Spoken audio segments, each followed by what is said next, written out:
Hello, and welcome back to the Full 40 with none other than Tommy, Willie, and Brian. How are we doing, Brian? How are we doing, Tommy? We won. Yeah. Big East. Just a rock fight. Old school Cintas Center Xavier battle. There we go, Brian. I knew all the guys on Xavier for the game. Big Xavier guy. So we're coming to you live following I knew all the players. We're coming to you live following the 92-89 win versus Xavier. A game that, like, I don't know, like I'll give you like my rapid reaction after the game. Like, we were talking about this pregame, and maybe this is bad for me to say as a fan, but it was one of those games I was watching, and I was like, I don't really care if we lose, because I just think, like, for this team, who we are, I was like, all right, I know who this team is, and this would be a bad loss. I'm not taking that away. It definitely would have been a bad loss. But I was just like, this is a flawed team. But my overall takeaway after everything through this entire game is just like, this team consistently has shown, despite their inability to close out at the free throw line, they will close out games on the floor, both defensively and offensively. And that's my takeaway from this. Once again, the only execution that we didn't do down the stretch was on the free throw line. Everything else we executed pretty well. I mean, Brennan missed like a bunny that would have prevented us from even getting to overtime. But beyond that, like, everything was great. Lewis is one hell of a closer for us. So I just, like, I take away from that, and I'm just like, yeah, like, it was sloppy and we probably should have won by more. But ultimately, I was just like, what I saw from this team is the thing that I'm going to take away. I think I'm going to take away from this. Sorry, I'm just reading our text message in the group chat, what you said about Bellotti. There we go. But I'm going to take away is that we've been able to close the door really, really well. And that's just like, I think when I look at this season, and we'll see how March goes, that's what I'm going to remember this team for, is their ability to win games down the stretch despite their youth, and specifically Acaden Lewis and Tyler Perkins. Yeah. Acaden Lewis, off the top, I want to give him his flowers tonight. He did everything well. Some of the passes that he had, his most special pass in the game, I think it didn't even get finished. It was a Braden Pierce. He kind of floated it over two people right onto Pierce's fingers, and Pierce got bumped or whatever. Pierce had a very good game, probably his best game as a Wildcat. Yeah. I want to put that out there. He's moving better. He is moving. It was good to see him finish some dunks, attack the glass. That was good to see from Pierce. Tyler Perkins just makes big time plays and big time moments. It's just what he does. The factor. He's everything that we talk about. It's cool to see somebody do it over and over again. When you expect him to. But about this game, especially tonight, I want to give Xavier some credit. I don't. You don't want to give Xavier any credit? Go ahead. I'll get to my thing with them. So I was talking to my buddy about this during the game, but I think Xavier ran some pretty intricate sets. They had a lot of guys just slipping wide open. Villanova's defense was poor tonight. It was below average, but I do think a lot of that has to do with Xavier's game plan. 18 points off the bench, 32 in the paint for Xavier tonight. They got out in transition. They had 13 fast break points. And the combination of them finding open shots and hitting shots like Trey Carroll was hitting at the end of the game, why it took them 4 minutes and 15 seconds and a 5-minute overtime to get Trey Carroll the ball, I have no idea. That's what I want to yell at it for. That's what they should have won that game, but all of overtime and down the stretch of the rest of the game, or down the stretch of the second half, they were avoiding Trey Carroll.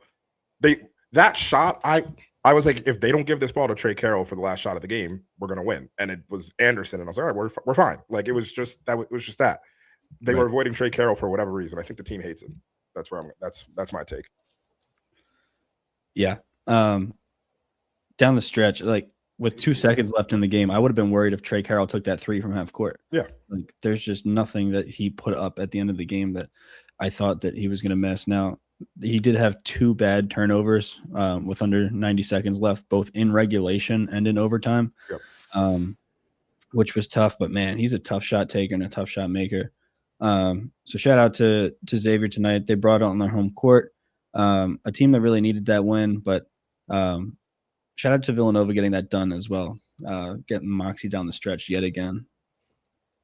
Yeah, I mean, down the stretch, we just executed. Going back to the Xavier point, like there's the Trey Carroll stuff. I like what you called out with Xavier's defense. What they did a lot of, and I mean, it's something that most teams have tried to do to varying levels of success, but Xavier, and shout out to Patino for it, because like it was a very, very good job, of opening up space for back cuts. And what he did a lot of the time, like, was essentially running actions that got Brennan on ball, but then had back screens to get our smaller guards caught up in them. And so there was a lot of dives to the basket that they had where it was either Lindsay or Askew or someone trying to like snake through multiple screens, and then there was a dive and led to a miscommunication. There was a lot of Xavier getting open runway to the hoop, obviously like on Brennan's foul, but that was in transition. But regardless of that, like it's like they did a very, very good job of creating like space for back screens to get open shots at the rim.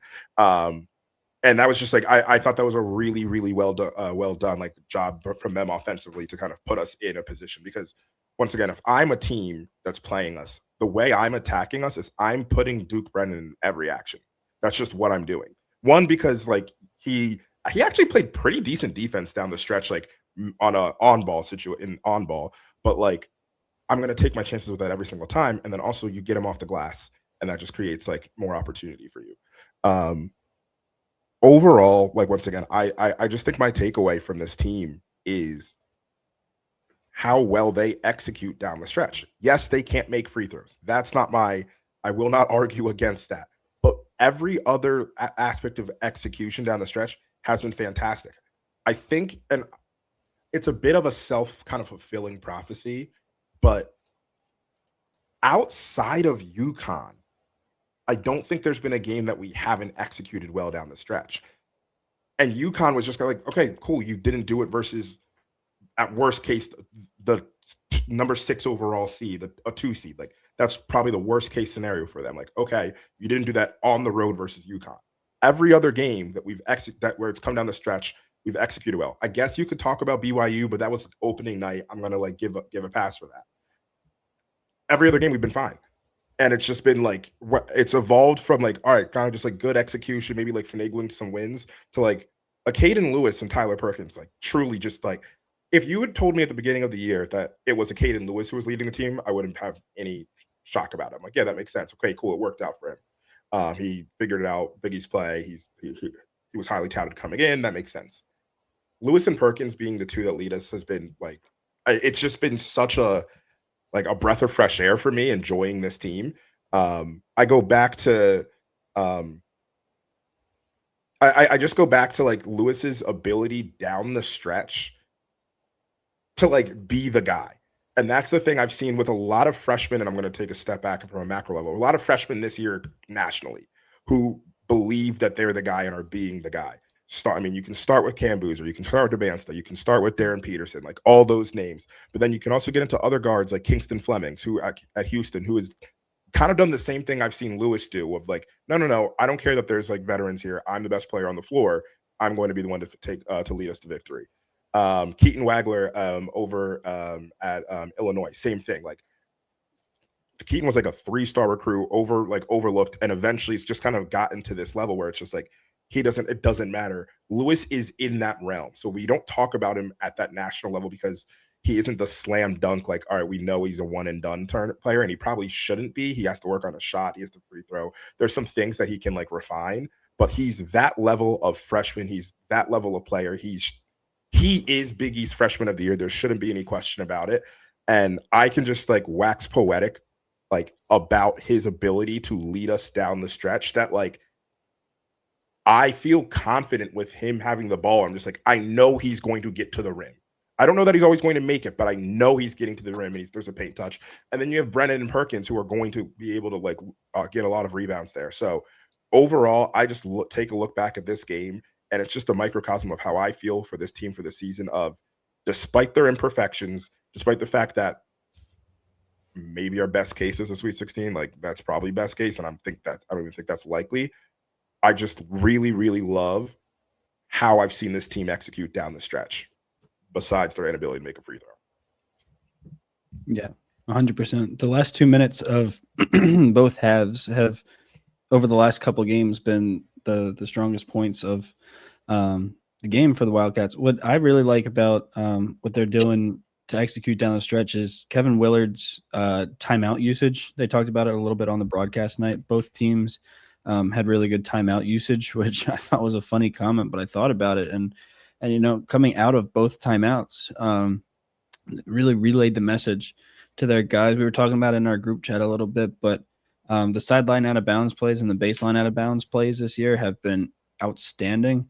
And going back to your point, Willie, the fact that they drew it up for the freshman, Acaden Lewis, 18 years old, the last play of the game, he flew down the court. The ball was in his hands. I think that speaks so highly of him. Early on in his career, we're really lucky that he's not like 10, 15 pounds more muscular and has a jump shot, because he would not be back here next year if that was the case. Yeah, completely. Yeah, and another freshman, believe it or not, he didn't score, didn't take a shot tonight. He had 4 assists and a steal. He led the team in plus minus. One guy I wanted to talk about who probably won't get talked about a ton. He was a plus 10 in 8 minutes tonight, was Chris Jeffrey. Yep. He just impacts the game in a lot of different ways. And we're going to talk about a lot of different guys tonight. But while we're on this youth movement on the podcast, I do want to shout out Chris Jeffrey, who Matt Hodge too, down the stretch. Just those two just made a lot of winning play. That rebound by Matt Hodge at the end of the game where he went up and grabbed it, missed the free throw, which was unfortunate. Once again, winning play, missed free throw. Like exactly. It's that sequence by Hodge there, and then the Trey Carroll goes down the court and hits a 3 with a hand in his mitt on the other end, and it's a microcosm of the season. Yeah. So far for Villanova, but yeah, I mean, it's just guys making winning plays down the stretch. Villanova's not that deep anymore, and to see guys contributing like that off the bench, even when they don't score, I do want to highlight that a little bit. Yeah, like talking about Jeffrey, they had the inside the huddle, and Willard just basically called out us like lack of energy defensively and all that different stuff. And kind of like that was how it started in the beginning of the game when we were down like 14-8. I think there was an 11-0 run by Xavier to begin. I think it was 11-2 at a point. And Jeffrey got inserted. That's who Willard went to, and he only played 8 minutes, like you said, but he came in and like that was part of the switch. Was he came in, he connected, he's tough defensively. What I was actually going to talk about with him, and then also I think with him mainly, looking at minutes, was like, how do you get him from 8 to like 13 or 14 minutes in a game? Because I think he's capable of it, where like 8 we might be underselling what he can do for us. And how do you just steal, like, all right, let's start with stealing another 2 minutes to get him to 10 to 12, just see what that looks like, because he deserves to be on the floor more. Despite not scoring, his impact is like pretty much always felt once he's on the floor. Right. And I've loved what I've seen from Jeffrey, and I'm excited for him to grow with us, hopefully. Yeah. And tonight was like, we talked about Devin Askew a lot in the preseason. Tonight is exactly the kind of game I thought we were going to get from Devin Askew every night. When he came from Villanova, and he's been, to his credit, much better than. Joking when I asked, did he play in the second half? He did a little bit. I didn't notice him out there in the second half. He did a little bit, but it was 5 minutes in the second half, Brian. Yeah, he went 0 for 2. He had I didn't 10 notice minutes until I thought about it. Which he had 10 minutes in the first half, and he had that stretch in like 2 minutes where he hit 3 threes, and it was like, here goes one of those Devin Askew games again. but it wasn't to be. Bryce, Lindsay, 12 minutes in the second half was the second lowest. And, well, I mean, we have Chris Jeffrey and Braden Pierce, but of the guys who are really making impacts there, SQ only 5 minutes. Yeah, I mean, I just think, I mean, yeah, it wasn't like a. I think it was like it was. I think you're right. It was just like kind of like a microcosm of an ASCII game. It was the good, the bad, and then just like nothing there. But I actually like. I think this team is now. I don't want to say hit their stride because, like, yeah, you win 6 in a row, but like, I think we just know what our formula is for winning. Yeah. We're going to like the ball goes in Lewis's hands. We're going to spray threes. Brendan's going to muck it up, get offensive rebounds, get easy buckets. I don't know. Like, I've seen a couple of people be like on Twitter and things like that, essentially say like, "Oh, we're not pulling ahead and we're not like obliterating teams." I don't think that's what this team is. They're too flawed overall to be a team that just like cuts the neck off of a team early in the second half or even in the first half. That's just not what we're going to get, like, probably ever. But you're going to have a team that closes out games pretty strong, that like is going to defend. Like, I like did not mind. Like, I know we got kind of blown up and like statistically this won't be a good defensive team or defensive game for us, but I'm just gonna keep harping on it. In the moments that mattered, it showed up. And I go back to second half down the stretch. What'd you say? Okay, Yeah, for sure. Oh yeah. My computer froze up. I think like down the stretch, there was a moment where I'm trying to remember exactly the sequence, but it was Carroll had the ball. It was one of the turnovers from Carroll, actually. Carroll had the ball. There was Perkins came and Carroll was essentially backing down in the post, left-handed dribble on the left side of the hoop. And Perkins came and dove really, really hard. Carroll avoided it, swung it out, and then just went back up to the key to, I don't know, maybe it was Anderson, went back in. They got the ball back into Carroll in the post again. Same thing. He does a power dribble left hand. Perkins does the same exact thing. Carroll does the same thing, but instead of getting it up to the guy at the arc, I think we had Hodge come over and get a steal. And it was just like 2 plays of the exact same sequence where the team made an effort, missed it, but it was still a good defensive play, and then went back to the same exact thing, knowing what Xavier would do, and got like a very, very easy steal. And I look at those moments for this being a relatively young team that I'm just like, this is, I just love our execution down the stretch. I'm going to keep saying that, and I'm going to keep holding on to that because that's just my takeaway from this game. I take nothing negative away from this game. There's nothing negative new that I learned new about this team. What this game did is confirm for me down the stretch. I love our execution, and I'm just going to keep that's my thesis. That's your overarching point of the night. Yeah. And it is the overarching point of the night. It's something that we haven't been able to do over the past couple of years. I didn't want to say it. I didn't want to bring it up, but yeah, like I'm gonna start. Sorry, Tom, I'm gonna do this. Like, I thought about this. Like, take the stage. It just how many like the difference between this team and the teams of the last 3 years is like we lose this Xavier game. Like, think about how many of these games that we lose over the last 3 years that we're not seeing anymore. Xavier, we lose. I mean, I could go like name all of them. Xavier, Marquette, Georgetown,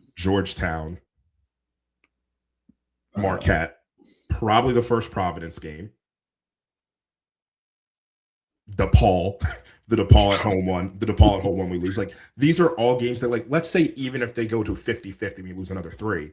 All of a sudden, we're sitting here and like we're 18-8, and it's a little bit different because we don't have the strong wins, and we're like hoping we can get into the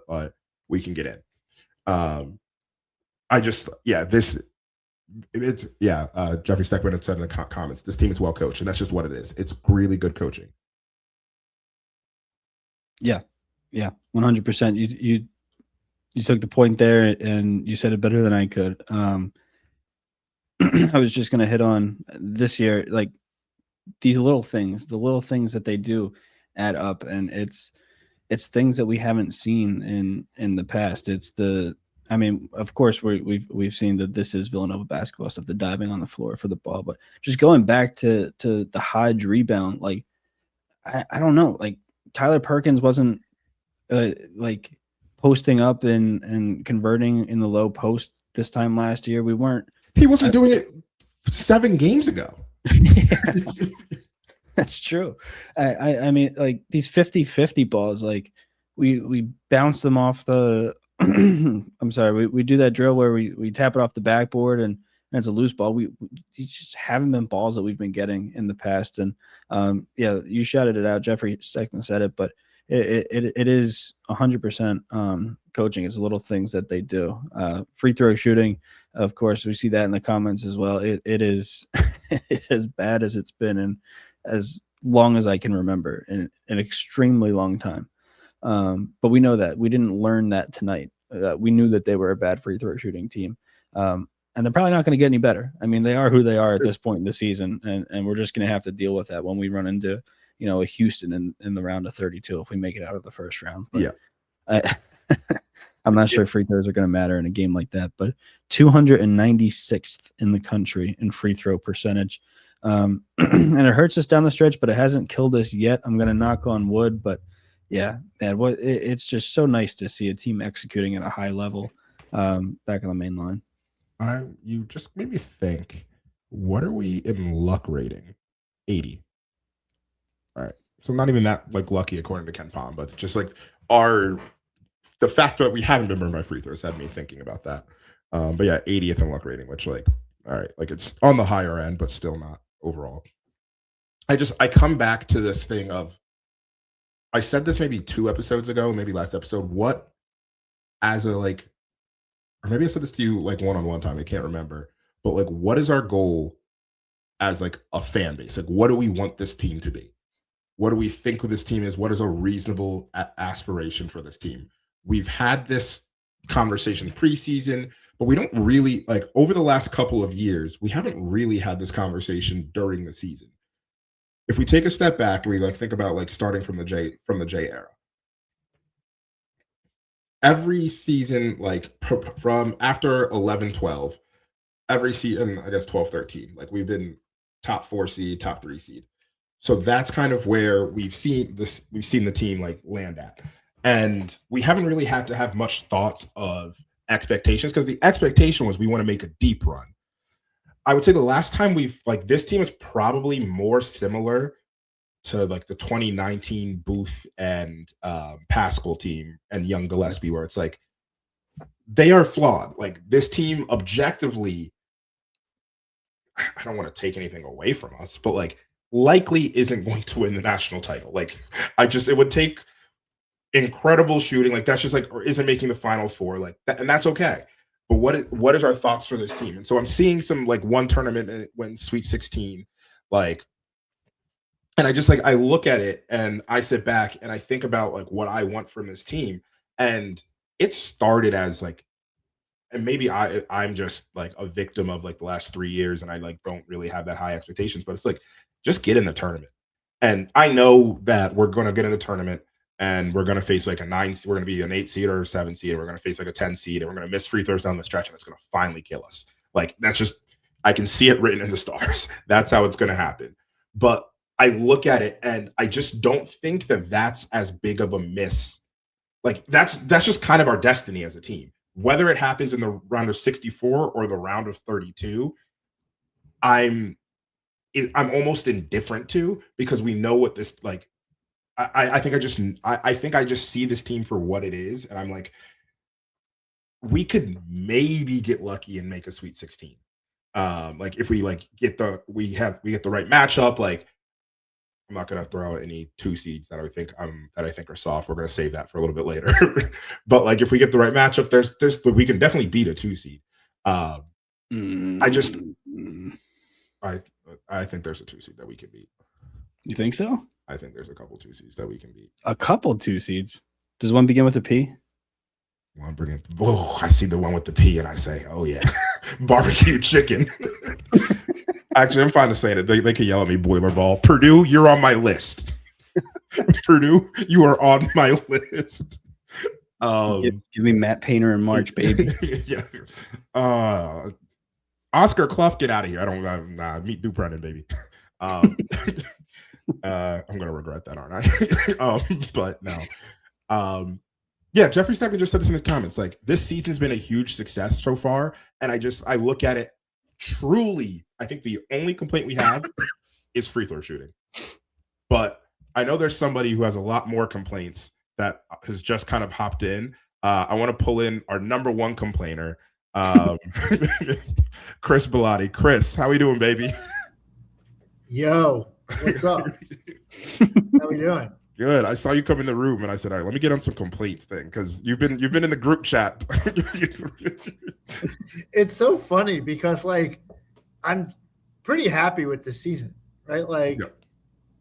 Look at 21-5 now. Our remaining games are either the best part about our remaining games. I guess at DePaul may be a little hairy, but like you have. I thought Xavier played out of their minds tonight. Yeah. So like that game could have been ended several times, but like you look at our games and it's either games that you'd expect us to lose that are not bad losses and very big opportunities for good wins. Mm-hmm. And then the other three games are on paper very manageable. Right. And so this, I'm going to use this word, tranche of the schedule. Was, he's back. Yeah, I'm all the way back. I'm basically like haven't left. No. This 6-game stretch between the two UConn games, I was looking honestly for like 5-1. Mm-hmm. Not that there was an individual game that I looked at and said, we're going to lose that one. But more just like it is hard to go on the road. You asked for complaints and I'm giving you positives, but yeah. When you want me to zig, I zag. It's how it goes.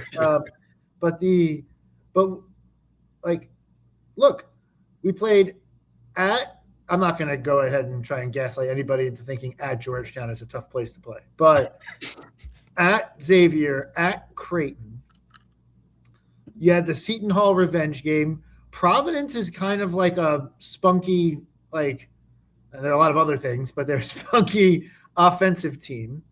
Marquette has played us tough. Georgetown was on a little bit of like a mini couple games of looking a little better, right? Like I think when we first played Georgetown, their Ken Pom was like 103, and the second time we played Georgetown, their Ken Pom was like 80.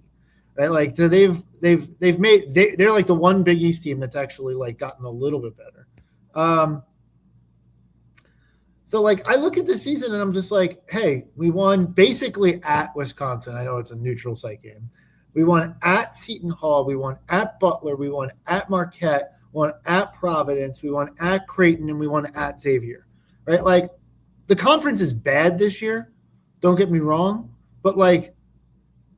In any given year, like winning all those games is a pretty challenging task, just because they're tough road environments, etc. And in this year, I was of the opinion that, look, I wanted Willard to come in and light up the transfer portal. He did a good job in the transfer portal. It wasn't a great job in the transfer portal, which kind of actually helped him because it served to manage expectations a little bit.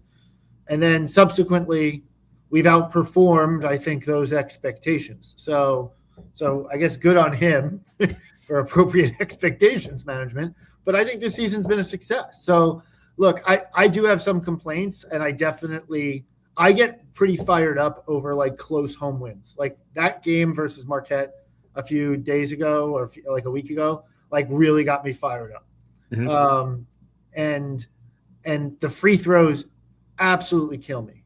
But in the grand totality of the season, we're like 2 wins away from pretty much guaranteeing a bid, and 3 or 4 wins away from having a home jersey in the first round, which I think is above what I expected. Now, my complaints are like grounded in like the fact that this team could be a fucking 4 seed. maybe not 4 seed, but like a 5 or 6 seed with the opportunity to avoid a 2 seed to begin with. I came in and caught that discussion. I don't know what 2 seeds you think we're beating, but Purdue. the 3 seeds I think are gettable. The 4 seeds I think are gettable. So like I would love to get into a realm where we're a heavy favorite in round 1 or a pretty substantial favorite in round 1, and actually have a puncher's chance in round 2. That's where my complaints come from. Like, and by the way, we just haven't gotten the game yet where the free throws burn this team. Yeah. I prefer to get it before the tournament. Yeah. We deserve it. We fucking deserve to lose a game on free throw. We do. 100%. Sorry, I was a little bit distracted. I thought I uncovered a major conspiracy with Georgetown basketball, but I didn't, so we can keep moving on. I thought they were fudging their attendance numbers because they'd said 14,000 people were at the Villanova-Georgetown game, and I said that cannot be true. But everything else seems above board, but the Villanova-Georgetown game says 14,000 people, and Georgetown, I just want you to know I'm on your ass. But yeah, back to what you were saying, Chris. I think – I mean, you're like all the complaints are like valid, but I guess like the thing I've talked about, and I said this before you hopped on, was just like, what is the expectation for this team? Like as we sit here right now, the expectation for this team, in my view, is to not be at this point. It's not fall anywhere close to the bubble. We're not on the bubble right now. Yeah, but don't fall into it. 100%. And then I want a home jersey in round 1. And candidly, I don't want that to be in the 8-9 game. Like, I think this team should be aiming for as highest. They should be aiming to win out, obviously. But like realistically, like this team needs to be a 6 or a 7 seed. Yeah. Right? I don't disagree with that. And to me, like in this particular environment, like I usually look at 8-9 and 7-10 as being like kind of toss ups, but like I don't know. I feel like the 7 seeds are going to be, especially in the NIL era. I feel like the 7 seeds are better than 10 seeds. Like I know that seems like an obvious thing to say, but like a 7 seed is not a bubble team and a 10 seed is a bubble team, right? So yeah.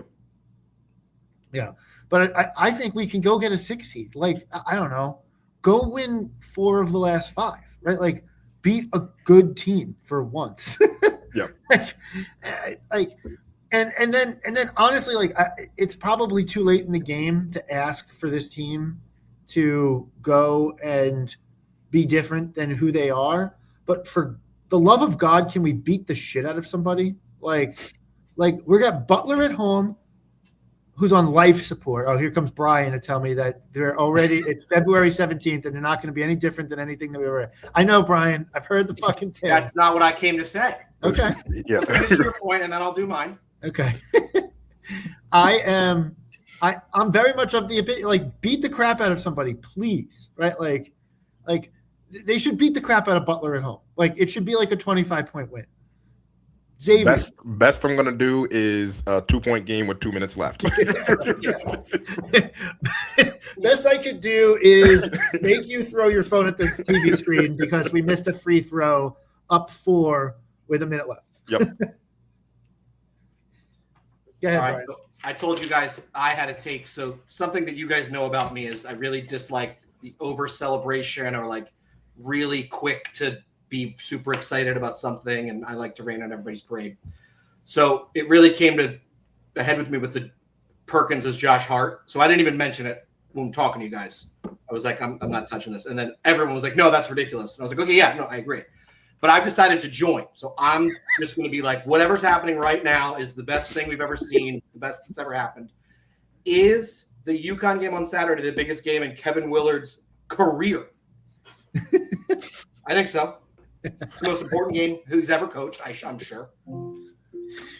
The UConn game on Saturday is probably Biggest game of the season. I fucking hate you. You wrote me into this It's dialogue. me today, and I was like, It's so funny because I'm like, Because well, I'm sitting here and I'm just like, this might be the Bellwether game for the Kevin Willard era. It's now I'm in super your important. zone. That's what I makes hate you. It's I makes it literally. What was the game that you were like, is this the biggest game of the season? And I just wanted to know. It was At Creighton. Georgetown. It was at Georgetown, Brian. It was a ridiculous It statement. was Creighton. It was Georgetown. It was at Georgetown. That's so much worse. Yeah, that's so much worse. No, I think there's a legitimate argument. The biggest game of the season to this point is the home UConn game. Yeah. The away UConn games, whatever, it's away, they're ranked, weren't going to win it. Ended up being overtime, but I don't know if you guys covered this. Did you do predictions yet? no, we haven't even really started speaking on UConn yet. Yeah. Oh. We've been having. I'm going to be there at the game. Okay. Yeah. Do you have a Stores, prediction, Brian? South. Yeah, stores Xfinity Live. That's Yeah. what. I think it's a reasonable thing to say that the team has overperformed my expectations and I am satisfied with the season. And at the same time, to be like, I'm not looking for this team to go be a Final Four Elite Eight team. I'm but can we just clean up a few things to actually make us formidable and put some wind at our sails for year two? And to Brian's point of dragging me into this dialogue on UConn, I do think a UConn win would be good for booster money, NIL, those things can help put some wind at the sails going into future season. I think they've won every game they're supposed to win this year except one, which in a basketball season is pretty reasonable. Yep. And it's not the fault of the staff and the team that they're not getting ranked games after they're getting 4 ranked games when Big East play starts. That sucks. Yeah. And what I thought was odd, and you guys will know this better than me, the non-conference schedule looked really good on paper. But are they just because it's brands that I'm familiar with and the teams were none of them were going to be good, or are some of those teams underperforming? I think it's just that we didn't win any of the ranked games other than Wisconsin. Yeah, because it was Michigan, but Michigan got beat the absolute fuck out of us. Yeah. Michigan's probably the best team in the country right now, right? Yeah, they were just number one. Yeah. And then Pitt was never supposed to be that good, but they're worse than I think people thought they were going fire to. Jeff Capel at the end of this year, man. They should. Yes. They are. It's on the table. Yeah. Wisconsin wasn't ranked when we beat them, but was still solid. And Wisconsin's now gone into Big Ten play, which I've seen some people complain about. why is Wisconsin ranked? So good. But we're not. So Wisconsin. Well, guess what? They fucking beat with Michigan. 3 top 10 teams. Yeah, we lost by 28, and we're celebrating that it wasn't 30. Well, the person who suggested that, I was like, if you want to use that logic, Creighton and us should be ranked the same. That's not that. Yeah, they beat Michigan, Illinois, and then Michigan State in back-to-back games. They're good. You guys see this Saturday, the numbers 1, 2, 3, and 4 teams are all playing each other? Yeah. Third time ever in the history of college basketball. That's kind of cool. But Wisconsin's doing the fun thing that the moment they get ranked, they go on the road to play an opponent that's kind of half good and lose. Are they losing to Ohio State right now? They're down 12 to Ohio State at halftime. Nice. That is just if you want to say hey, what's college basketball? Yeah. Right? You'd be like, hey, win a bunch of ranked games, get ranked yourself, and then lose immediately. That is perfect college basketball. Wisconsin's worst loss is USC at home because they lost to BYU. They lost, I guess, technically TCU, but I think TCU is better than USC. That's why 30 to Nebraska, but Nebraska's also a 2 or 3 seed. So, yeah. My take is very simple. I don't actually think the issue is the out-of-conference schedule at all. The issue is that the Big East Conference fucking sucks. It is horrible. It is so bad this year. It's embarrassing. And it's, Brian, we've all talked about this on the text thread. But, if you had to, draw up the Big East season to come out with the worst possible result that you could possibly get and be like, all right, what am I going to do in each game to pull all the levers to to diminish this conference as much as possible. That's exactly what's happened the entire season. The entire season. Not having all close games, no matter what. Like, yeah. They're ranked, but yeah. It's like, yeah, okay, cool. Like Butler was. I mean, I just did it the other day when we played Butler. They were like 48th in KenPom when we beat them by 18 at Hinkle, right? And I was like, wow, that was a great win. Like that looks great. That's going to be a good resume win. They are no longer a quad 1 win for us. It's crazy. Creighton, when they beat us, was 42nd in KenPom. I do think there should be something. Quad 3 loss. It's a quad 3 loss now. It's crazy. It's absolutely insane. Sorry, it just drives me nuts. I know, like, or I could get to Ken Palm if I really needed to. I could get a message to him. Ken, if you're listening, I think we need a metric of like what was the like at the time of the win, what was it supposed to be? Like I've seen that. I've seen people reference that before because I know what you mean. And that needs to be just like more generally accepted and be like, this is what it actually like. You can have like essentially an adjusted net record. And of like, this is what they were at the moment, and then this is what it is now, and have that be two separate things, so that the committee gets another thing to fuck up. It's like temperature and feels like. Yeah. This is the temperature. Yeah. I like that. Yeah. That's a really good analogy, Brian. Yeah. Are we going to talk UConn? Yeah, we're going to talk UConn right now. So. I don't know. I actually did not update Chris yet. Chris is not on Twitter. I know he's missed a lot. Yeah. UConn fixed all the problems today. All the crowd problems are done. The athletic director is now going to allow students to transfer tickets. So everything's fixed. Best athletic director in the country. There's no more. I mean, the guy just to bang up athletic director. Yeah. Now, credit to him. He was getting yelled at on Twitter yesterday and rolled out a plan. Now, the tough thing is you were able to do that 2 years ago. So it's what it was. It wasn't. We can't snap our fingers and change this overnight. Actually. Yeah. But I thought it was funny to see him reply to people on Twitter. I always think that's a mistake if you're like an administrator or a person of power to like ever acknowledge that you're seeing stuff. But yeah. So back to the game. Yeah. UConn. How are we feeling? Tommy, what do you think some of the keys to the game are versus the Huskies? I mean, this is a game that or a team, UConn, they've lost one game since Feast Week, and that was to St. John's in like a fiery Garden matchup on a Friday night. If I had to pick a national champion this year, I'd pick UConn, like gun to my head right now. They're just they're as advertised. They're just top 10 defense, number 22 overall offense. This feels like a game like if we lost, like as crazy as it sounds, if we lost tonight, I would feel better going into this UConn game. I had the same thought process on it. Yeah, it like in a weird, messed up way. I would feel a little bit better. But yeah, I mean, this feels like a game that we're going to be a really popular upset pick. The line's probably going to be like UConn -2.5, -3. And people are going to be hammering Villanova, and it just feels like a game that UConn comes out and just puts the clamps on Villanova at home, as much as I hate to say it. We need it. There's wins are tough to come by in this conference. Chris said it perfectly. It fucking sucks this year.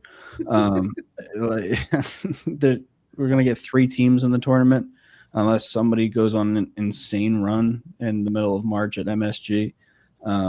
It's just a horrible year for the conference, and these wins are tough to come by. So the team's going to need it, but it's going to be. This is not going to be an easy game. I'm like, go ahead, Chris. No, go ahead, Willie. I'm like sitting here thinking, like, what do we need to see to win? And this is one of those games where, like, I mean, we're just going to have to play. I mean, realistically, if we just did what we did versus them on the road and just executed down the stretch, actually, we win. But both of these teams are a little bit different than they were at that time. I think UConn is slightly more susceptible to a loss. Like they haven't put anybody away yet. Like they've just kind of been like we said, winning all the Big East games. They lost to St. John's, but winning their games versus worse teams that are like that are like a rung or 3 rungs underneath them by like 4 to 5 and kind of like down late in the second half. I think for us to win, I mean, I'm going to go back to like we need to see Lewis just have another Lewis game, like whatever that looks like. And what I've loved from it is like a Lewis game can be scoring 26. It can be a huge amount of things down the stretch, or it can just be like, hey, I'm going to get us 12 and 8 assists and keep everything going. We need to just see a good Lewis game. I think it's going to have to like really like we're going to need a big Brennan game is like a big thing for me, just like a big Duke Brennan game. And then I will say this team will not hit their ultimate ceiling unless we get Bryce Lindsay every single and like today was a like good second half. Like if that's the harbinger of things to come, I'm no longer worried. But like it's one game after a like 10 game stretch of kind of like being doo-doo. So we need to just see that. And then obviously like make your free throws, guys. Make your free throws. We started 8 for 10 in this game versus Xavier, and I was like, oh, and then that quickly changed, and I was like, yeah, that makes sense. Law of averages. They did the last time these two teams played. They missed 5 free throws the entire game, and in the overtime loss, they 77% from the free throw line. UConn shot the exact same percentage, and Villanova was pretty much tied with them on the glass as well. So maybe we should miss more free throws, is what I'm hearing. In games that I'm the advanced numbers say in games that we miss 10 or more free throws, we're undefeated. I don't know if that's actually true, but it feels like it. So that could be true. Yeah, probably true. That's what the analytics are saying, guys. So I don't know.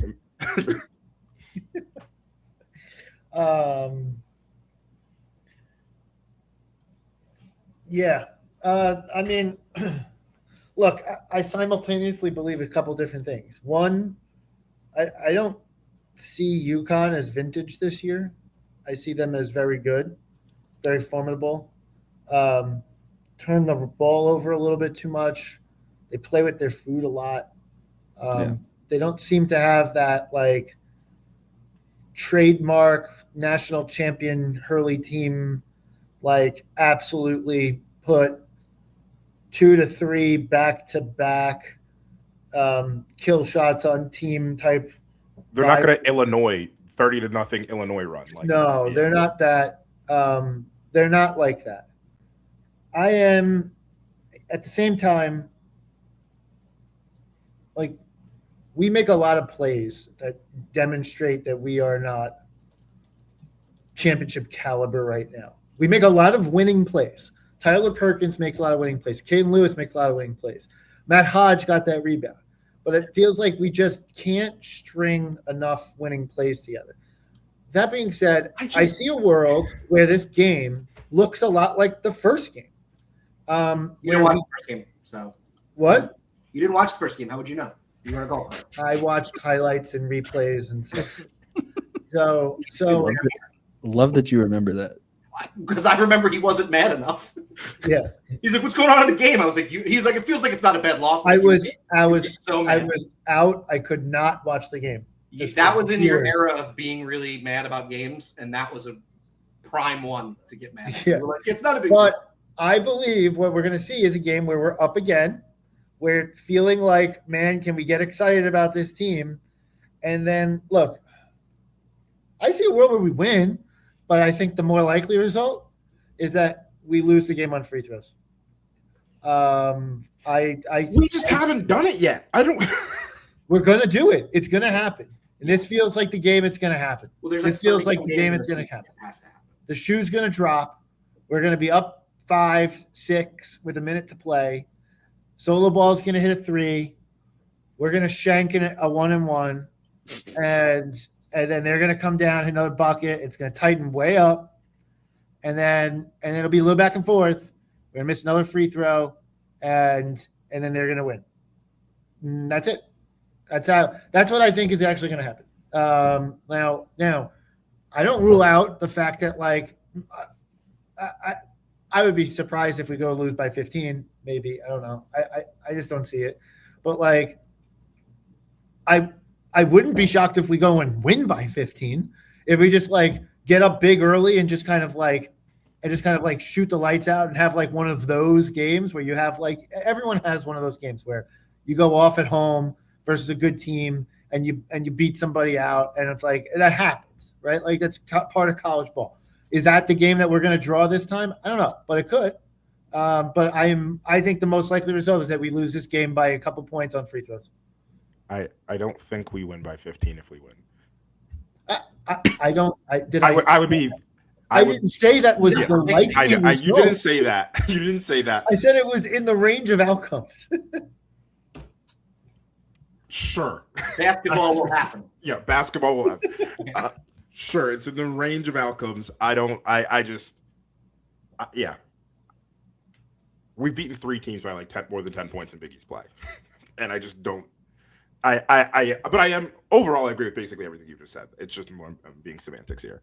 All right, so we've talked a little about UConn. I think one thing we're also kind of forgetting is so we have Butler the week after, but then we have St. John's, or not the week after, Wednesday, and then we have St. John's. So it's like there are 2 bites at the apple for like a great win, and St. John's is on the road, so like, I mean, they're both Q1A wins. Yeah, they're both Q1A, so it doesn't really matter. But like either way, there's 2 bites at the apple for one last great win before we get into the tournament. I was texting a buddy of mine, and we were talking about he hit me up and basically was like, what's our ceiling for a seed? And we're on T rank, which you guys know I love Bar Torvik, and essentially I put out like and I don't fully agree with this, but I put out like, all right, we win out and then we win the Big East tournament, which is something that has not been on my, or not even the Big East tournament, sorry, win the Big East tournament, but something that was said on the show, or on the game, not the show, we're on the show. Something that was said during the game was like, Villanova's not out of the Big East title race. And that was the first time all season I was like, oh, I guess we could win the Big East title. Like in theory, we have both UConn and St. John's in front of us, and it was the first and time they have to play each other one more time. Yeah, too. and it was on the standings where I was like, oh, I guess we could, and it literally had not crossed my mind all season. And then in that moment, I was like, I guess we could, and I don't think it's going to happen. It feels like a outlier of all outliers to get there. But I just thought that was interesting. But to get back to my original story with my buddy. Essentially, if we win out all 6 games, we win the Big East tournament, beating St. John's and UConn along the way. So we beat them essentially 4 wins against them down the stretch, and then beat everybody else. T-Rank still has us as a 6 seed. I don't think that would happen, but like that doesn't seem accurate. Yeah, it didn't feel right, but it still had us as a 6 seed. And I was like, there's no like, I think you'd at least get to a 4 in that situation. We're 21-5 right now. Yeah, that would pick up like 3 quad 1A wins and another quad 1 win, and that would. Yep. It's 9 more. It's 8 more wins. We'd be 29-5. It would have to be a 4 seed. It'd be a 4 seed, and I said that when we were texting about it. But I just think basically that idea broke T rank because I was like, yeah, that's not going to happen. It said no. Unless the assumption is that us beating St. John's and UConn drags them down so much that they fall out. They're like on their pods, fucking Big East sucks. 3rd place team.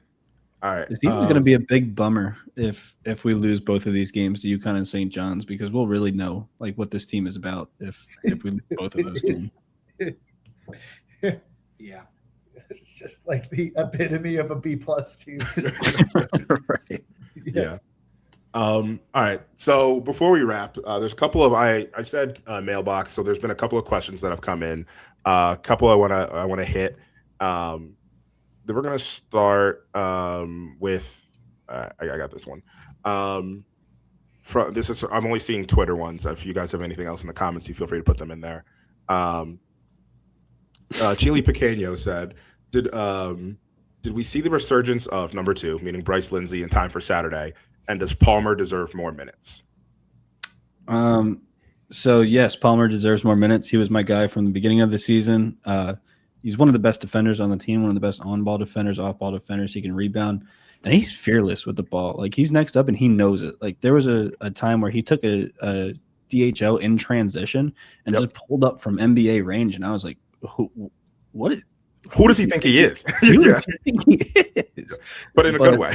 Yeah, and he cashed it. So, Malachi Palmer definitely needs more minutes.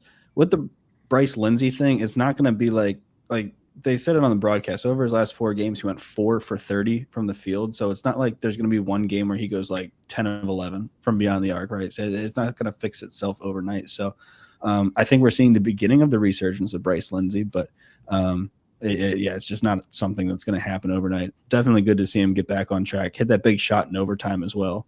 That was good to see. All right. Next question that I want to hit is from Joseph. Can we keep Acaden out of the portal? That will surely cost more than we've ever paid any player so far in the NIL era.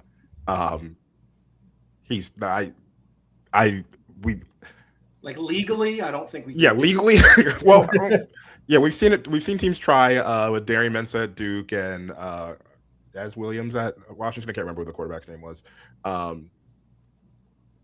I hope we can. Yeah. But if he hits the portal, he will be it's tough because like every team in the country is going to be like, okay, we've already seen this guy play at a high level. We know what he can be.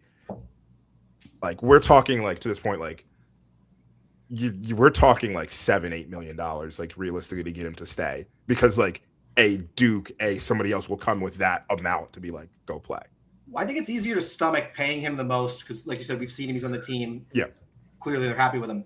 I think the problem that puts you in is you're not going to be able to pay anybody else around him. So you bring him back, your budget's gone. What's the point? I don't know that this team is like a player away from people being like, all right, I'm ponying up big money. So they probably still pay him because they want to retain their players. But at the same time, if we need 4 players out of the portal, he counts for 3. Like, I think that's probably the hard thing from a money standpoint. Here is my argument for someone else spending their money in a big way at him. In theory, it's a 1-year deal. Yeah. So it's not like you're like, oh, I got to pay him a lot, and then I got to pay him again the year after the same amount of money, right? Like, it is one more. It's going to be 1 more year. Yeah, he's right? after like, next year. He should keep him in the program, fix his shot, work on a couple of nuance type things, and he's gone, right? And then you have another NBA guy who theoretically, I don't see him as an NBA guy. I get your point because my point is, we could debate the long range thing like that. That's not really what I'm saying. It's more just like get a guy who would theoretically, if he continues on his trajectory and fixes his shot, I know, like is a guy who would get drafted, right? So I think you pay him. My attitude would be you pay him whatever he wants. He's been a model citizen. That's the other part is like says all the right things in the pressers. I know that's like not necessarily the most important thing, but like if you're looking for like reasons to potentially allow a guy to walk, right? Like a guy who might be a nuisance might be easier to let go than a guy who's been a good locker room guy, right? Like you're taking away some of the elder statesmen, not like elder statesmen, but like older guys with experience, like can ask you next year, right? Like, so like you want to, I'm hopeful that we can keep like a core of like 4, 5, 6 guys here. And theoretically, that was also the stated goal after the portal season didn't go exactly according to plan. Yeah. So I think you pony up next year and try and almost go into win now mode, win now in like the college basketball sense. Like you can never like go after we're just gonna win a national championship with NIL, but like you go into like, all right, we're gonna try and compete at the very top of the conference and make a second weekend type run, and you go into that win now mode and you pay Acaden whatever. And I see in the comments here, Jeffrey saying that he loves the team chemistry and that's important. I actually agree. Like the core of this team seems to have some pretty good chemistry. They share the basketball well. Agendaless basketball seems to be. They don't seem to have an agenda when they play. So that's a good way to put it. It would not be wise for Acaden to transfer, in my opinion. I mean, the grass is not always greener in the transfer portal, and I don't know what he would go looking for. He's going to win Big East Freshman of the Year. It might be Nigel James, who's come on strong of late, but he's going to win Big East Freshman of the Year. I know everybody thinks everybody's transferring on this current roster, but likely Malachi Palmer will be back. Chris Jeffrey will be back. Tyler Perkins, I don't think he's going anywhere. So I to Jeffrey and Chris's point, I do think that is going to be important. And he's making 7 figures to be the man at Villanova with a team that he already has chemistry with. I don't think it would be wise for him to test the waters. And also, I do believe that one of the stories that came out of from message boards and whatever, Twitter and stuff, is that I don't even know what you're going to say. The answer is no. I don't believe it. Yes, I also don't believe it. Yeah, yes, we paid a lot for the roster, but we were theoretically going to pay more and didn't this year and didn't end up spending. Okay. I can actually buy that. Yeah. Yeah, didn't end up spending what we thought. So theoretically, there's a little bit of war chest there. Yeah. I thought you were talking about the St. John's point guard swap.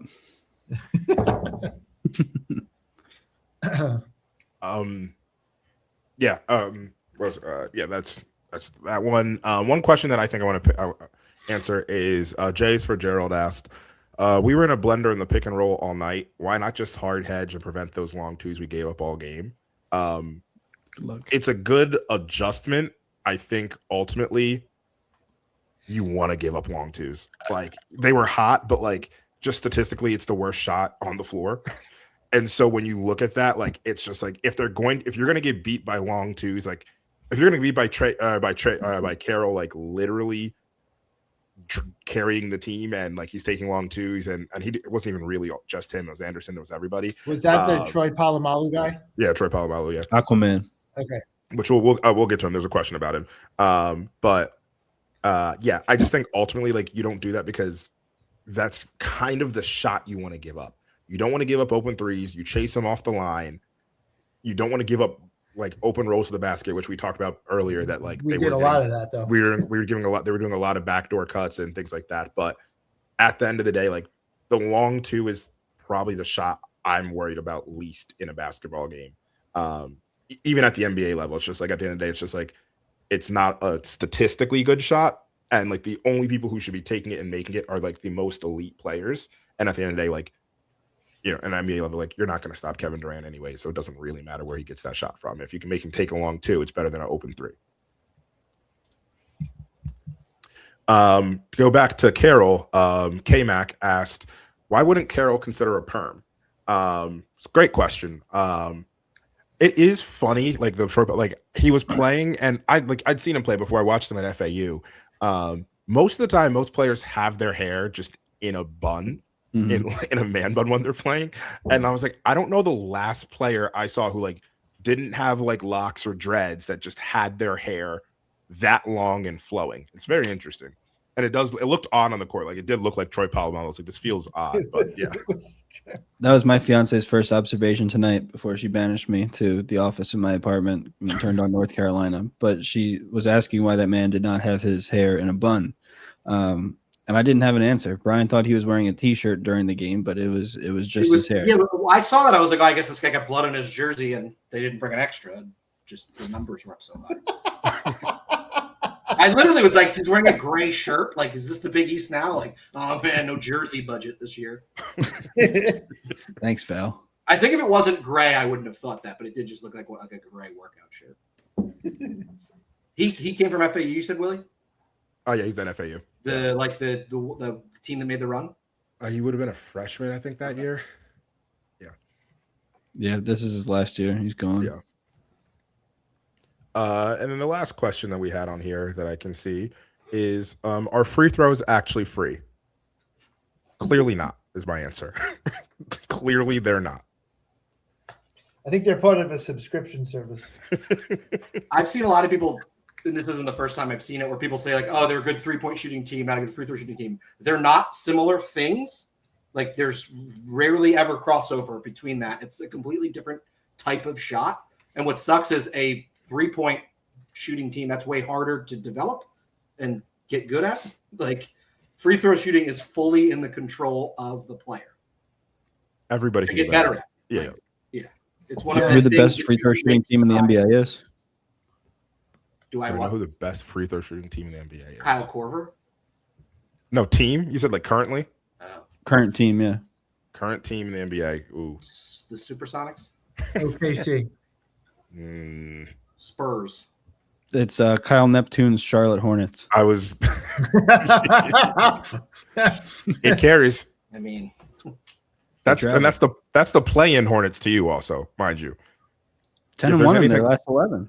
Yep. If there's something that Kyle Neptune knows, it's the second tournament and playing Hornets, baby. You talking about the crown? Yeah, the crown. The players can win money, so like don't crown the crown. Like, He's playing the crown of that. Yeah. What was the thing I was going to say? Oh, Brian, to your point on they're a good 3-point shooting team. Like, it doesn't make any sense that they're a bad free throw shooting team. And I'm like, well, hold on a second. That totally negates the fact that the people who make it to the line most often are Acaden Lewis, who's not a great 3-point shooter. Makes some. Yeah, fair. Okay. Like, not a great 3-point shooter. And Duke Brennan, who is definitely not a 3-point shooter. And so you're like, yeah, the guys who shoot the most threes, other than probably Perkins, don't get to the line a lot. Yeah, like, because you're shooting threes. right, because they're shooting threes. Yeah, and like, in years past, you used to have guys who would do both, but we don't really have guys who do both. You have only the Josh Hart-esque Tyler Perkins who yeah, he really has been good lately. By the way, he's been really good. Like, he's the best player on the team. At first, it was like you thought it was sneaky because Lindsay was so good and Lewis has been good. It's not sneaky anymore. Just is. Yeah. I don't like agree with the Josh Hart stuff, but once a game he does something, and I'm like, oh, I know why they're saying it. Like, I get it. Yeah.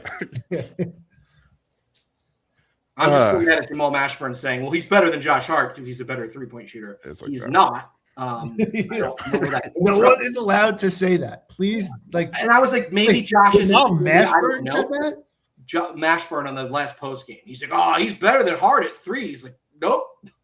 And maybe he's looking at his Knicks percentage. I don't watch, but at least at Villanova, Josh Hart was not a volume 3-point shooter, but he basically made all of them. Just like Brunson, they wouldn't take a lot. When they took it, they went in. So ridiculous, absolutely ridiculous. Yeah, Josh Hart's kind of been glossed over because like he was the best player in the 16 team, but he's not Jenkins or Arch. And then the 17 team, just loses. But like he was so good. He is my favorite Villanova player ever. So yeah. He was so good. Lord. Did he start the run of the Julius Erving Award winners we had? Like 4 out of 6. I think that sounds actually right. Yeah, I think it was him and then Bay. He started it because I think the award started his junior year because it's also a relatively new award. Oh, that's a newer one. Yeah. Because it was for small forward, right? Yeah. Yeah. So Okay. Him, Bay. We had one more, didn't we? Bridges. Oh, Bridges won it that next year, right? Yeah.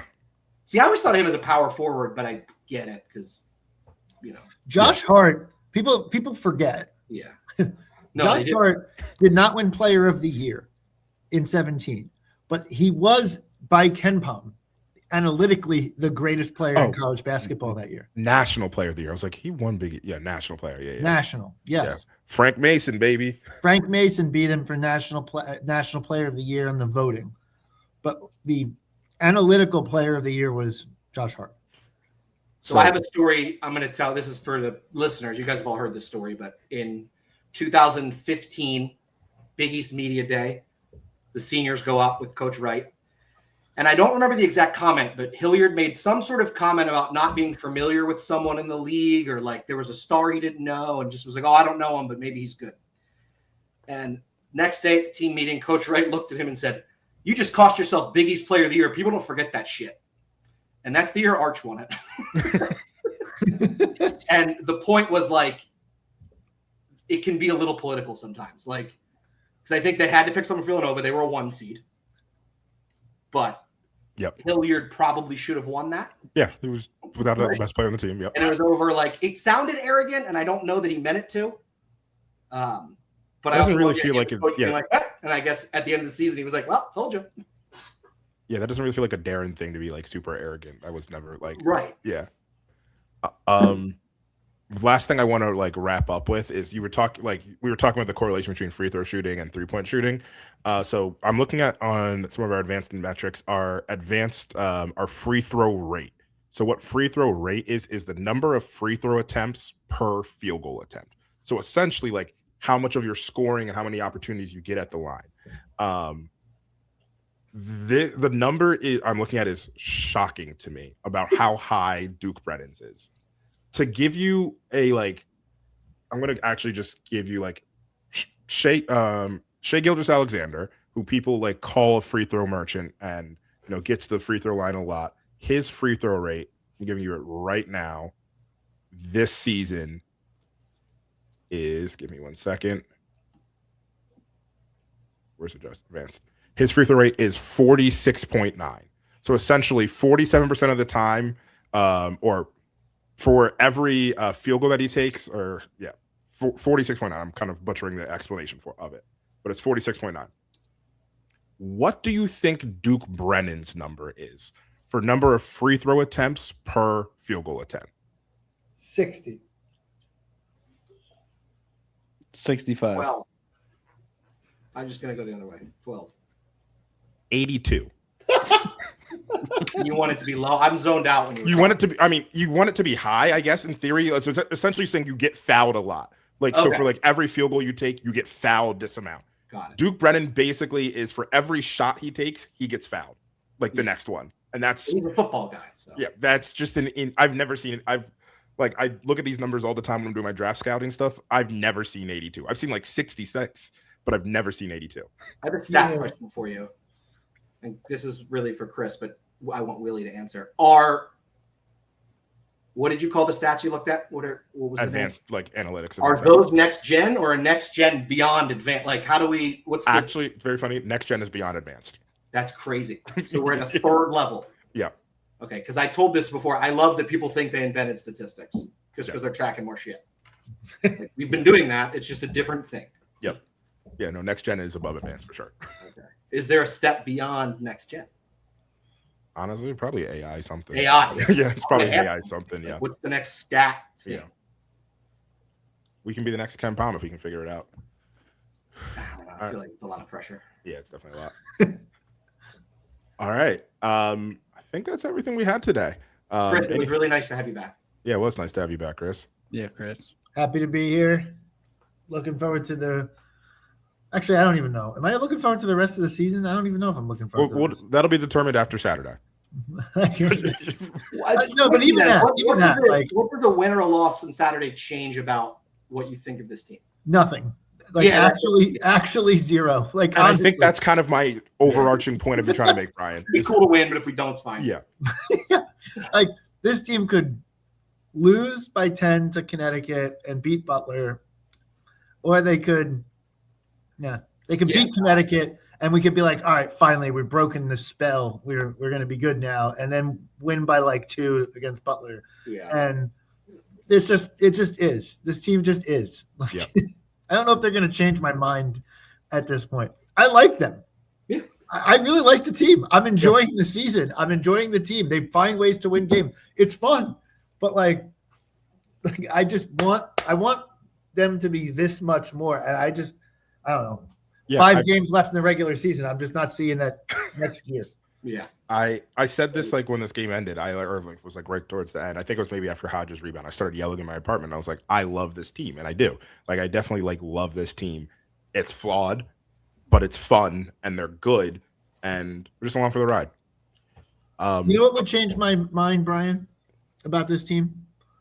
If they beat UConn, blow out Butler, and beat St. John's, then I would be like, you put something together. I get that. Yeah. Now, what if during the handshake line, someone hard fouls Nardi for leaving in the conference? How is there a suspension? Do we defend it? Like, no, you're allowed to punch the coach if you left your team. Like, and we all know that. I'll decide which side of the aisle I'm on, like when I see what everybody else I is was trying saying. to think how to work in assaulting the coach. So no, if we assault Nardi, Yeah. right? But a player who didn't play for him. A player who never played for him. Like, so Acaden Lewis assaults Yeah. Nardi, Yeah. right? Then if the UConn players react, then we gotta say, why isn't anyone talking shit on them? Yeah, they fought back. Like, Yeah, just like- comply. like, Go to yeah. locker room. It's over. We are off the rails right now. I love this conversation. I want to We're keep preparing going. for something that will not happen. It will absolutely no chance happen. 0% chance happen because we run a program that's actually reputable. Yeah, no one's mad at Mike Nardi. Like, Everyone's happy for Mike Nardi. yeah. All right. Before we say anything else insane, we should be back next week. Hopefully talking about a UConn win and then what we got to do down the stretch to keep rolling. Thank you, Chris. Thank you, Tommy. Thank you, Brian. Thank you all for listening. And as always, let's go Nova. I don't know why I want that voice.